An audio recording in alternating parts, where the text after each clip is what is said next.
ဖြစ်ရဆိုးမတိုင်မီရိုက်ကူးမိခဲ့တဲ့ခြောက်ခြားစရာတပ်ဖို့များဒီလိုပါပဲလူတွေဟာသူတို့အတွက်ကန်ဆိုးမှုမောင်ကြားလာတော့မယ်ဆိုတာကိုမသိဘဲပျော်ရွှင်နေကြတာပါနာမည်ကြီးဆိုတော့တူဆိုရင်ပရိသတ်ကလက်မှတ်ထိုးခိုင်းလို့ကြည်ကြည်နဲ့ကြီးထိုးပေးပြီးတဲ့နောက်မှာအဲ့ဒီပရိသတ်ရဲ့လက်ချက်နဲ့ပဲကန်ဆိုးသွားခဲ့ရပါတယ်လူတွေရဲ့ကံကြမ္မာကကိုယ်ပိုင်ပြဋ္ဌာန်းချက်တွေရှိနေလားတော့မသိပါဘူးဖြစ်ရဆိုးကိစ္စတစ်ခုကိုကြုံတွေ့ခဲ့တာချင်းတွေ့ရင်တော့ရလက်ကမတူတတ်ပါဘူးတချို့ကဒီဖြစ်ရကနေကြော်လွှားနိုင်ပေမဲ့တချို့ကတော့ကံမကောင်းတက်ကြပါဘူးဒီလိုနဲ့ဖြစ်ရဆိုမတိုင်ခင်ရိုက်ကူးမိတဲ့ဓာတ်ပုံလေးတွေကမှတ်တမ်းအဖြစ်ပဲကြံရည်နေကြရတာပါဒီဗီဒီယိုမှာတော့အဲ့လိုအဖြစ်အပျက်တွေတဲကထင်ရှားတဲ့ကိစ္စတချို့ကိုထုတ်နှုတ်မျှဝေပေးသွားမှာဖြစ်ပါတယ်အသက်22နှစ်ရွယ်ဓာပါတဲဆိုတဲ့ကောင်လေးကတော့နယူးဂျာစီပြည်နယ်အက်စပူရာထိန်းသိမ်းရေးနယ်မြေမှာတငယ်ချင်းတွေနဲ့တော်ရင်စခန်းကြခီးထွက်နေတော့ဒီဓာတ်ပုံကိုရိုက်ကူးမိခဲ့တာပါအဲဒီတော့ကကင်မရာကလည်းဝယ်ထားတာမကြသေးတော့မဲမြင်သမျှဓာတ်ပုံလိုက်ရိုက်နေကြတာဖြစ်ပါတယ်ဒီလိုလိုက်ရိုက်နေရင်ပေါင်300လောက်ရှိတဲ့ဝုံဝုံကြီးတစ်ကောင်ကိုတွေးလိုက်ရအချိန်မှလည်းအလွတ်မပေးခဲ့ပါဘူးဒါပေမဲ့ရိုက်ကူးနေရင်ဝုံဝုံကြီးကတဖြည်းဖြည်းနဲ့နီးကပ်လာခဲ့ပါတယ်ဒီချိန်ကျမှပါတဲတို့တငယ်ချင်းတွေကလည်းဘေးလွတ်ရာကိုပြေးဖို့ပြင်ကြရတာပါစိတ်ထဲမှာတော့ဝုံဝုံကြီးကိုတူလန်းတူသွားဖို့ဆူတောင်းနေခဲ့ပါတယ်ဒါပေမဲ့သူတို့ဆူတောင်းမပြေးခဲ့ပါဘူးဝုံဝုံကြီးကသူတို့ကိုပဲသဲမဲပြီးရန်ရှာနေခဲ့တာပါခွင်မတောင်းပဲဓာတ်ပုံရိုက်ပြီးတော့စိတ်ဆိုးသွားသလားတော့မသိပါဘူးအတော်ချုပ်ပြောရရင်တော့ဝုံဝုံကြီးရဲ့လက်ချက်ကြောင့်ပါတဲနဲ့တငယ်ချင်းတယောက်တို့ကပြန်လန်းမဲ့သွားခဲ့ရပါတယ်ရဲတွေကပါတဲကင်မရာကိုယူပြီးစစ်ဆေးကြည့်ချိန်မှာတော့ဝုံဝုံကြီးသူ့စီဥတီနေတဲ့အချိန်မှာတော့ပါတဲကဓာတ်ပုံရိုက်ခဲ့တာကိုတွေ့လိုက်ရပါတယ်အဲ့နောက်မှာတော့ပါတဲလည်းဒီဓာတ်ပုံတွေကိုကိုယ်တိုင်ပြန်တွေ့ခွင့်မရတော့တဲ့အခြေအနေနဲ့ကြုံခဲ့ရတာပါဒီဓာတ်ပုံမှာတော့ဂျွန်လင်နွန်ကပရိသတ်တယောက်ကိုလက်မှတ်ထိုးပေးနေကြတာပါဓာတ်ပုံရိုက်ပြီးသိမကြခင်မှာပဲလင်နွန်တယောက်အဲ့ဒီပရိသတ်လက်ချက်နဲ့ဆုံးမသွားခဲ့ရပါတယ်ဒီပုံကတော့နယူးယောက်မြို့ဒါကိုတာအပြင်ဘက်မှာရိုက်ကူးခဲ့တာပါလင်နွန်လက်မှတ်ထိုးပေးနေတဲ့ပရိသတ်ကတော့ Mash David Chapman ဆိုတဲ့သူပါအဲ့ဒီနေ့က1980ခုနှစ်ဒီဇင်ဘာ10ရက်နေ့ဖြစ်ပါတယ်တကယ်တော့လင်နွန်နဲ့ယိုကိုအိုနီတို့ကစတူဒီယိုမှာတနေကုန်နေခဲ့ကြတာပါအဲ့ကနေအိမ်ပြန်လာချိန်မှာတော့စောက်ကြိုနေတဲ့ချမ်းမန်းကိုတွေ့လိုက်ရပါတယ်တကယ်တော့ချက်မန်းကလင်နွန်နဲ့တွေ့ရဖို့တနေကုန်စောင့်နေခဲ့တာပါလောက်ကျန်မဲ့တနက်ကိုတော့ဂျာကင်အန်ဂျီထဲမှာထည့်ထားခဲ့တာပါချက်မန်းကဒီလိုကျူးလွန်ဖို့ဟာဝါရီကနေလေနဲ့တကူးတကကိုလာခဲ့တာပါလင်နွန်နဲ့တွေ့ပြီးစကားပြောလက်မှတ်ထိုးခိုင်းတဲ့အချိန်မှာစိတ်ပြောင်းသွားခဲ့ပါသေးတယ်ဒါပေမဲ့လင်နွန်သူ့ကိုကြောခိုင်းလိုက်ချိန်မှာတော့အရင်စိတ်တွေပြန်ပေါ်လာခဲ့တာပါအဲ့တော့တနက်ကိုထုတ်ပြီးမောင်းခလုတ်ကို၄ချိန်ဆွဲချလိုက်ခဲ့ပါတယ်ဒီလိုနည်းနဲ့ဂီတနယ်ကကျေပွင့်တစ်ပွင့်ကကျွေလွင့်သွားခဲ့ရတာပါအခုတွေ့နေရတာကတော့အိန္ဒိယနိုင်ငံရဲ့ဝင်ကြီးချုပ်ဟောင်းရာဂျစ်ဂန်ဒီပါပဲဒီဓာတ်ပုံကလည်းလုံးကျန်တာမခံရခင်စက္ကန့်ပိုင်းလေးအတွင်းမှာပဲရိုက်ကူးထားခဲ့တာပါရာဂျစ်ဂန်ဒီကိုလုံးကျန်တဲ့သူကလည်းဒီပုံထဲမှာပါနေပါတယ်ဒါပေမဲ့အဲ့ဒီသူကတော့သူ့ဘဝရဲ့နောက်ဆုံးအချိန်ကိုသိထားနှစ်ပါပြီရာဂျစ်ဂန်ဒီကတော့ဘာဆက်ဖြစ်မလဲဆိုတာကိုလုံးဝမသိထားတာသိကြပါတယ်အဲ့ဒါကြောင့်ပဲပြုံးရှင်တဲ့အမူအရာမျိုးရှိနေကြတာပါတကယ်တော့ဒီဓာတ်ပုံထဲမှာတွေ့ရတဲ့လူတော်တော်များများကဓာတ်ပုံရိုက်ပြီးသိမကြခင်မှာပဲဘေးဒုက္ခတွေ့ကြရတာပါရာဂျစ်ဂန်ဒီကိုလုံးကျန်ခဲ့တဲ့သူကတော့တာနိုစီရာဂျစ်ရမန်ဆိုတဲ့အမျိုးသမီးတူပဲဖြစ်ပါတယ်ရုပ်တရက်ကြည့်လိုက်ရင်တာမန်ပြည်သူတူလို့ထင်ရပေမဲ့တကယ်တော့မဟုတ်ပါဘူးဒီအမျိုးသမီးကတမီးကျတပုံအဖွဲ့ဝင်တူဖြစ်ပါတယ်အခုလည်းဝေထားတဲ့ဝတ်စုံအောက်မှာဘုံတွေကိုတက်ဆင်ထားခဲ့တာပါဒီတပ်ပုံကတော့ရာဂျစ်ကန်ဒီရဲ့မဲဆွယ်ပွဲအတွင်းသတင်းယူနေတဲ့ဒေသခံသတင်းတောက်ဟာရာဘူးကရိုက်ကူးခဲ့တာဖြစ်ပါတယ်အမျိုးသမီးကရာဂျစ်ကန်ဒီစီကိုလမ်းလျှောက်သွားပြီးခြေထောက်ကိုကိုင်းညွတ်ကအယိုသေးပြုတ်နေတဲ့ပုံကိုလည်းဓာတ်ပုံမှာတွေ့ရမှာပါတာနိုစီကကန်ဒီကိုအယိုသေးပြုတ်ပြီးတဲ့နောက်မှာဘုံကိုဖောက်ခွဲပစ်ခဲ့လိုက်တာပါဒီအချိန်မှာတော့သူကိုယ်တိုင်ရောအနီးနားကလူတွေပါလွင့်စင်သွားပါတယ်နောက်ဆုံးဒီဓာတ်ပုံကိုရိုက်ခဲ့တဲ့သတင်းတော်ဟာရာဘူးကိုယ်တိုင်လည်းပောက်ကွဲမှုကြောင့်ဆုံးပါသွားခဲ့ရပါတယ်ဒီအဖြစ်အပျက်မှာလူ14ဦးအသက်ဆုံးပါခဲ့ရပါတယ်ဟာရာဘူးရဲ့ကင်မရာကိုတော့အပျက်စီးတွေကြားထဲကပြန်ရခဲ့တာပါအဲ့ဒီချိန်ကျမှလူ14ယောက်ရဲ့ကံကြမ္မာစိုးမတိုင်ခင်ကအခြေအနေတွေကိုမျက်ဝါးထင်ထင်တွေ့ခွင့်ရလာခဲ့တာလည်းဖြစ်ပါတယ်ဒါကတော့2011ခုနှစ်ဇူလိုင်လ16ရက်ဖလော်ရီဒါပြည်နယ်ပေါ်စိန်လူစီမြို့မှာကျင်းပနေတဲ့အိမ်တွင်းပါတီပွဲတစ်ခုရဲ့ပုံရိပ်ပါပဲပါတီပွဲမှာပြောနေတဲ့တိုင်လာဟန်လီကတော့သူများမသိတဲ့လှုပ်ဝက်ချက်ကြီးတစ်ခုကိုဖုံးဖိပြီးအေးဆေးဖြစ်နေခဲ့ပါတယ်အဲ့ဒါကတော့မိဘနှစ်ပါးစလုံးကိုတတ်ဖြတ်ပြီးဖွက်ထားခဲ့တာပါပဲပြီးတော့ခက်တီတီနဲ့ပါတီပွဲတစ်ခုကောက်လုပ်ခဲ့တာပါတကယ်တော့ဟန်လီကပြဿနာမျိုးစုံကြုံနေရတဲ့ဆယ်ကျော်သက်တစ်ယောက်ဖြစ်ပါတယ်ငွေဆေးဆွဲနေတယ်လို့ဇာရီတာပြန်ယွန်းမှုနဲ့မကြာခဏသတိပေးခံနေရတာပါမိဘတွေကသူ့ကိုပြန်လဲထူထောင်ရေးခေဟာပို့ဖို့လုပ်တဲ့အချိန်မှာပဲဒေါသထွက်ပြီးတက်ဖြတ်ခဲ့တာဖြစ်ပါတယ်ပြီးတော့မိဘတွေရဲ့ critical နဲ့ပါတီပွဲလုပ်ခဲ့ပါတယ်အဲဒီညမှာပဲတငယ်ချင်းတယောက်ကိုဒီကိစ္စထုတ်ပြောခဲ့သေးတာပ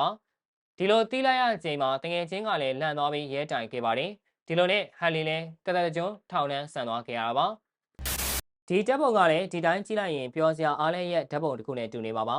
မြောက်အိုင်လန်မော်မျိုးရဲ့လူစီကားတဲ့လမ်းမတစ်ခုပေါ်မှာကလေးကိုပခုံးပေါ်တင်ပြီးပြုံးပျော်နေတဲ့အမျိုးသားတူကိုတွေ့ရမှာဖြစ်ပါတယ်အနားမှာလည်းအနီရောင်စလုံးကားတစ်စီးရပ်ထားခဲ့တာပါဒါပေမဲ့ဒီစလုံးကားထဲမှာပေါက်ကွဲစေတဲ့ပစ္စည်းအပြည့်ထည့်ထားခဲ့တာဖြစ်ပါတယ် နောက်ပြီးသိမ့်မကြာခင်မှာပဲပောက်ကွဲတော့မှာပါအဲ့ဒီနေ့ကတော့1998ခုနှစ်ဩဂတ်စ်လ15ရက်ဖြစ်ပါတယ်တကယ်တော့ဒီသားအဖကစပိန်ခီးသွားဧည့်သည်တယောက်ကိုကင်မရာပေးပြီးဓာတ်ပုံရိုက်ခိုင်းနေခဲ့တာပါဒီအချိန်မှာပဲမြောက်အလန်ရဲ့သမိုင်းမှာအသေးပြောက်အများဆုံးအကြမ်းဖက်မှုလို့ဆင်းဝင်တဲ့ပောက်ကွဲမှုကြီးဖြစ်လာခဲ့ရပါတယ်အနည်းအောင်စလုံးကားတွေကဘုံတွေထားပေါက်ကွဲခဲ့တာပါပဲဒီဖောက်ခွဲမှုကိုစီစဉ်ခဲ့တဲ့သူကတော့ IRA လို့ခေါ်တဲ့လက်နက်ကင်ခွဲထွက်အဖွဲ့တစ်ဖွဲ့ပဲဖြစ်ပါတယ်သူတို့ကညီနိုင်ရေးကိုလက်မခံကြောင်းဒီဖောက်ခွဲမှုနဲ့ဆန္ဒပြခဲ့ကြတာပါတကယ်တော့ IRA ရဲ့အစီအစဉ်ကဒီကားကိုဗဟိုတရားရုံးသားအထိမောင်းပြီးမှဖောက်ခွဲဖို့ပါပ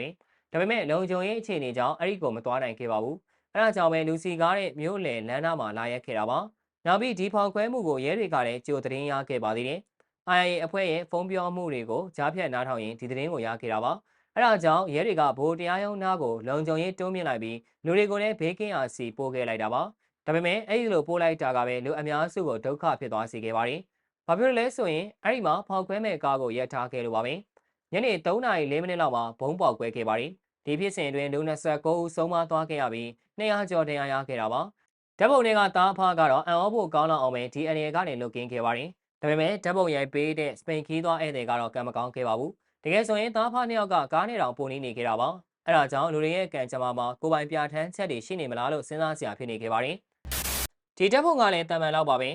အယ်လန်ရူဘီဆိုတဲ့အသက်19နှစ်အရွယ်ဆယ်ကျော်သက်တယောက်ကတငယ်ချင်းတွေနဲ့အတူရှိနေတော့ဒီပုံကိုရိုက်ကူးခဲ့တာပါအဲတုန်းက2014ခုနှစ်ဖြစ်ပြီးရိုက်ကူးတဲ့နေရာကတော့တက္ကဆက်ပြည်နယ်ဒါလန်မြို့ကဟိုတယ်ကန်တစ်ခုမှာပါပဲသူတို့ကကောလိပ်ဘောလုံးပွဲတစ်ပွဲအားပေးဖို့အခုလိုရောက်နေခဲ့ကြတာပါဒီပုံကိုရိုက်ကူးပြီးတိတ်မကြာခင်မှာပဲ Instagram ပေါ်တင်ခဲ့ပါတယ်ဒါပေမဲ့လူတွေမသိတာကအဲ့ဒီအချိန်မှာ Ruby ကအိမ်သားတွေအားလုံးကိုတပ်ဖြတ်ခဲ့ပြီးပြီဆိုတာပါပဲတိတိကျကျပြောရရင်မိဘနှစ်ပါးနဲ့ညီမလေးတို့ကိုဖြစ်ပါတယ်အဲ့တုန်းက Ruby တယောက်အကျွေးဒေါ်လာ3000လောက်တင်နေခဲ့တာပါပြီးတော့မိသားစုပြဿနာတွေလည်းတပုံတပင်နဲ့ပါပဲအဲဒါကြောင့်စိတ်ရှုပ်ထွေးလာပြီးအိမ်သားအားလုံးကိုဒုက္ခပေးခဲ့ကတငယ်ချင်းတွေနဲ့အေးအေးဆေးဆေးလာနေခဲ့တာပဲဖြစ်ပါတယ်ဘောလုံးပွဲအားပေးပြီးနောက်မှာတော့သူ့ကိုရဲတွေကဖမ်းနိုင်ခဲ့တာပါပြီးတော့လူငင်းချမ်းသာခွင့်မရှိဘဲထောင်ဒဏ်တကြွန်း3ကြိမ်ချမှတ်ခံခဲ့ရပါတယ်1985ခုနှစ်မှာမိုက်ကယ်နဲ့ရှောက်မက်ကီကင်းဆိုတဲ့ညီကိုနှစ်ယောက်ကဒီဓာတ်ပုံကိုရိုက်ကူးခဲ့ပါတယ်သူတို့ညီကိုကကယ်လီဖိုးနီးယားပြည်နယ်စီကွာယာမျိုးသားဥယျာဉ်တဲကမော်ရိုကြောက်တုံးပေါ်မှာဒီဓာတ်ပုံကိုရိုက်ကူးခဲ့တာပါဓာတ်ပုံရဲ့ထူးခြားချက်ကိုဘယ်သူမဆိုချစ်ချင်းမိမိမှာဖြစ်ပါတယ်အဲ့ဒါကတော့သူတို့ရဲ့စပင်တွေထောင်နေခဲ့တာပါညီကိုကတော့ရောက်လာတော့မဲ့ကန်ချမာဆိုးကိုမရိပ်မိပဲခက်မိုက် post တွေပေးနေခဲ့ပါတယ်ဒီညီကိုက ionization လို့ခေါ်တဲ့ဖြစ်စဉ်ကြောင့်အခုလိုစပင်ထောင်နေခဲ့ရတာပါအဓိပ္ပာယ်ကတော့မိုးကြိုးပစ်ခံရတော့မယ်ဆိုတာပါပဲကင်မရာရှက်တာမီတန်တစ်ချက်ထွက်ပြီးနောက်မှာပဲညီကိုနှစ်ယောက်အပေါ်လျှက်စီးကြောင်းကြီးဆင်းချလာခဲ့တာပါဒီအချိန်မှာတော့ညီကိုနှစ်ယောက်စလုံးလဲကျသွားခဲ့ပါတယ်ပြောရရင်တော့မိုးကြိုးပစ်မှုကြောင့်ကင်မရာတော်အရေးပြောသွားခဲ့ရတာပါဒါပေမဲ့လည်းဖလင်တွေကိုတော့ပြန်ရခဲ့ပါတယ်ဒီပြည့်စင်မှာမိုးကြိုးဆက်ကွင်းမိတဲ့နောက်ထပ်တစ်ယောက်လည်းကန်ဆိုးသွားခဲ့ရတာပါဒီတပ်ပုံထဲမှာပါတဲ့သူတွေကတော့ Josh Mallory နဲ့ Sandy Irvin ဆိုသူတောင်တသမားနှစ်ယောက်ပါပဲဒီတပ်ပုံကို1924ခုနှစ် Iraq တောင်ထိပ်မတက်ခင်အခြေစိုက်စခန်းမှာရိုက်ကူးထားခဲ့တဲ့နောက်ဆုံးတပ်ပုံပါပဲအဲဒီနောက်ပိုင်းမှာသူတို့နှစ်ယောက်လည်းတောင်ပေါ်ကိုစတက်ခဲ့ကြပါတယ်တကယ်တော့ Mallory ကနာမည်ကြီးဗြိတိရှတောင်တသမားတစ်ယောက်လည်းဖြစ်ပါတယ်အဲဒီချိန်တုန်းကလည်း Iraq ရဲ့အမြင့်ဆုံးကိုသွားမယ်လို့ရည်ရွယ်ခဲ့တာပါ1924ခုနှစ်ဇွန်လ10ရက်နေ့မှာသူတို့နှစ်ယောက်သားအမတ်တရဓာတ်ပုံလေးရိုက်ပြီးတောင်တက်ခီးကိုစခဲ့လိုက်ပါတယ်နောက်ပိုင်းမှာဒီနေရာအကြောင်းကိုဘယ်သူမှမကြားရတော့ပါဘူးဒီလိုနဲ့ဆယ်စုနှစ်တစ်ခုကြာတဲ့အထိတောင်ရောက်လာခဲ့ပါတယ်1999ခုနှစ်မှာတော့တောင်တက်အဖွဲ့တစ်ဖွဲ့ကမယ်လိုရီရဲ့အလောင်းကိုတွေ့ခဲ့ရပါတယ်အိတ်ခဲတဲ့ရာသီဥတုကြောင့်အလောင်းကိုအတီးပြုနိုင်ခဲ့တာပါပြီးတော့သူကြံခဲ့တဲ့ပစ္စည်းတွေကလည်းဒီကိစ္စကိုပိုသေးကြစေခဲ့ပါတယ်အာဗင်ရဲ့အလောင်းကိုတော့အခုထိမတွေ့ခဲ့ရပါဘူးကြည့်ရတာနှင်းတူတဲ့နင်းမြုပ်သွားပြီလို့ပဲယူဆရမှာပါသူတို့နှစ်ယောက်ကတောင်တက်ခီးစင်မှာပဲအနေတွေးခဲ့တာလားဒါမှမဟုတ်ပြန်ဆင်းလာချိန်မှာပဲဒုက္ခကြုံခဲ့ရလားဆိုတာကိုတော့ဘယ်သူမှမသိကြပါဘူးဒီကလေးမလေးကတော့ကြောက်တင်ပုံးပေါ်မှာသူ့စိတ်ကူးတဲ့ကပကြီးကားတွေကိုရေးဆွဲနေပါတယ်ဒါပေမဲ့ပကြီးကားတွေကစိတ်ထင်အားရှောက်ချစ်ထားသလိုရှုပ်ထွေးလွန်းနေကြတာပါဒီတပ်ပုံကို1948ခုနှစ်မှာရိုက်ကူးခဲ့ပါတယ်စစ်တမ်းခံခဲ့ရတဲ့လူငယ်တွေကိုမှတ်တမ်းတင်တဲ့စီမံကိန်းရဲ့ဒစိတစ်ပိုင်းအနေနဲ့ပါ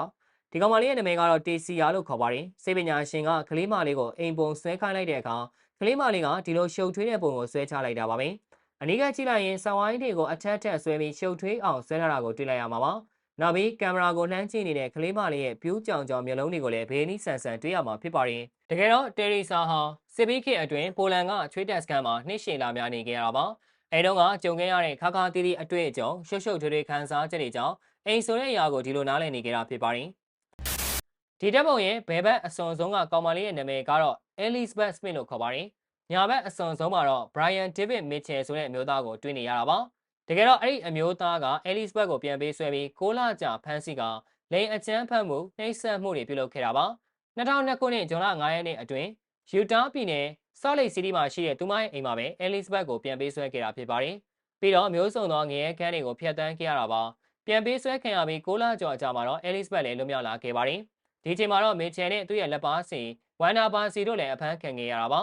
အဲလစ်ဘတ်လွတ်မြောက်လာခဲ့ရတဲ့အကြောင်းရင်းတွေထဲမှာရှေ့ကဖော်ပြခဲ့တဲ့ဓာတ်ပုံလေးကနေတဲလွန်စာရခဲ့လို့ပဲဖြစ်ကြောင်းဝေမျှလိုက်ရင်ဗီဒီယိုလေးကိုညီကုန်းချုပ်လိုက်ရပါတယ်အဆုံးထိကြည့်ရှုပေးခဲ့ကြတဲ့အတွက်ကျေးဇူးတင်ပါတယ်